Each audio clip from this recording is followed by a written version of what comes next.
여러분 안녕하십니까? 김왕식입니다. 여러분과 함께하는 시마당 5번째 시간입니다. 지난 시간에 여러분들과 다양한 소재를 가지고 하나하나 나름대로 관찰하는 방법을 익혔습니다. 오늘 낮에 제가 5일장 시장에 다녀왔습니다. 그리고 여러분들께 보여드릴 것은 북어입니다. 여러분, 북어 그러면 제일 먼저 어제 저녁에 아버지께서 술을 많이 하셨구나, 즉 과음하셨구나. 과음하시면 어머니가 많이 시달리죠. 그리고 심한 경우에는, 즉 가부장적 권위의 아버지시라면 술 드시고 와서 아무 죄 없는 어머니를 때립니다. 그때 마누라를 북어 패듯 했다라고 하는 것도 소설 등에 가끔 등장하기도 합니다. 북어를 패야 되는 모양입니다. 그래서 이것을 잘게 이제 부서진 것을 넣고 계란 등등으로 해서 북어국을 끓이죠. 여러분 참고로 북어국 할 때 시옷 받침 쓰는 것입니다. 북엇국 해야 됩니다. 여러분 시옷 들어가는지 안 들어가는지 참 궁금하죠. 마구간인지 마굿간인지 채소값인지 채솥값인지 참 궁금하죠. 나중에 여러분 시간이 되면 그 부분을 한 1-20분 정도 여러분들과 생각해 보도록 하고요. 오늘은 이제 문학을 하는 것이니까 북엇국입니다. 북엇국 끓일 때 쓰여지는 이 말라 비틀어진 물고기인데, 오늘 이것을 놓고 여러분들과 무엇을 생각하려고 하는지 역시 우리는 섬세한 관찰을 하게 될 것입니다. 여러분 잘 보실까요? 이 북어의 입, 혀가 있긴 있어야 되는데 말라 비틀어졌죠. 그리고 눈도 말라 비틀어져 있고, 귀가 있는지 모르겠지만 이걸 귀라고 생각을 해보고요. 귀도 말라 비틀어져 있습니다. 짜부라져 있습니다. 식료품 가게에서 여기 좀 꼬챙이로 이게 꽂힌 자국이 이렇게 있는데요. 자국이 여기에 뭐 10마리씩 이렇게 끼워져 있는데, 제가 이것은 4,000원 주고 샀습니다. 큰 거는 7,000원. 제가 이걸 먹으려고 한 것이 아니라 여러분들과 함께 북어와 관련된 작품을 공부해야겠기에 소품으로 가지고 온 것입니다. 최승호라고 하는 작가를 여러분 기억하실 겁니다. 최승호, 시대참여적 작품을 몇 편 쓰셨습니다.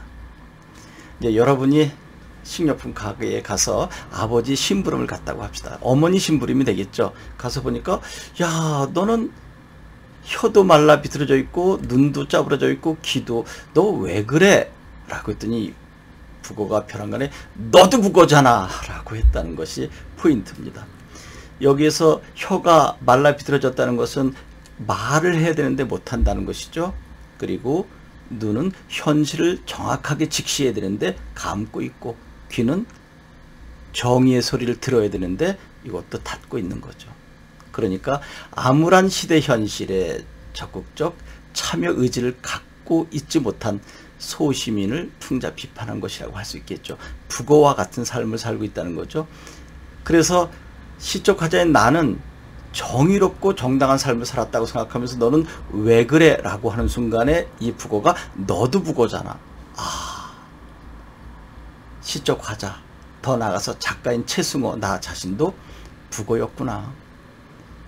뒤에서, 즉 뒷담화는 했을지언정 불이부정한 요소에 적극적으로 항거하지 못했구나.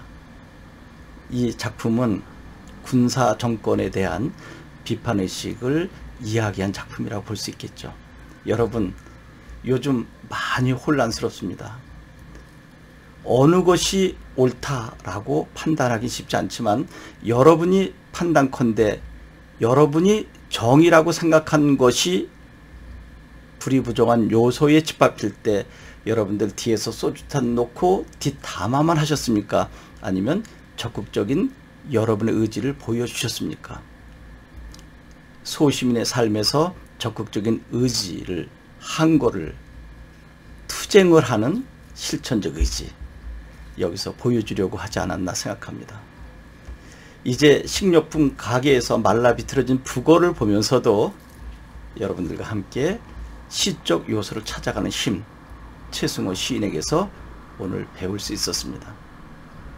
그리고 나중에 시간이 되면 북엇국이냐, 마굿간이냐, 방앗간이냐, 채소값, 대표값, 등굣길, 히읗이 들어가느냐 안 들어가느냐 하는 것을 문학 외적인 것으로 한번 생각해 보는 시간을 갖도록 하겠습니다. 5번째 시간입니다. 여러분 오늘까지 5편의 글을 쓰셔야 되겠죠. 5편의 시를 쓰라고 하지 않았습니다. 여기서 생각한 바를 그냥 쭉쭉 나열하는 거죠. 그리고 가끔 폼 한번 잡아보세요.